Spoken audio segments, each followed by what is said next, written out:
Chers amis, le nouveau projet européen sur le retraitement des emballages est un parfait exemple d'une écologie qui n'est pas constructive, mais exclusivement punitive. Il prétend lutter contre le gaspillage des emballages et favoriser leur recyclage, et en apparence, ça paraît très bien. Mais pourtant, au final, ce qui est ciblé, ce ne sont pas les masses gigantesques de plastique qui saturent nos océans, mais les humbles produits de nos terroirs, sertis de bois fin et biodégradables.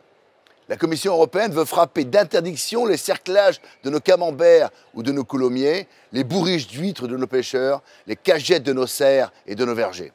Elle ignore le caractère enraciné de ces produits, l'artisanat centenaire qui entoure leur conditionnement, le supplément d'âme et d'identité que leur présentoir leur confère.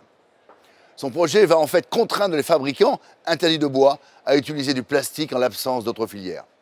De la même manière, la Commission européenne a voulu uniformiser les emballages de nos vins et spiritueux et remplacer nos bouteilles traditionnelles et originales par des bouteilles anonymes, identiques et ternes, confondant ainsi nos liqueurs d'exception et l'étiquette vendues ailleurs.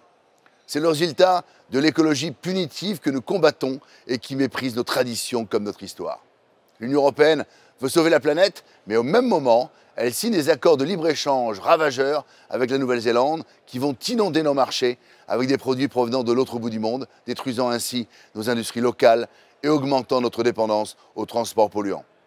Oui à la vraie écologie, celle qui respecte nos traditions, qui encourage nos agriculteurs, nos artisans, plutôt que de les étouffer sous le poids de règles absurdes.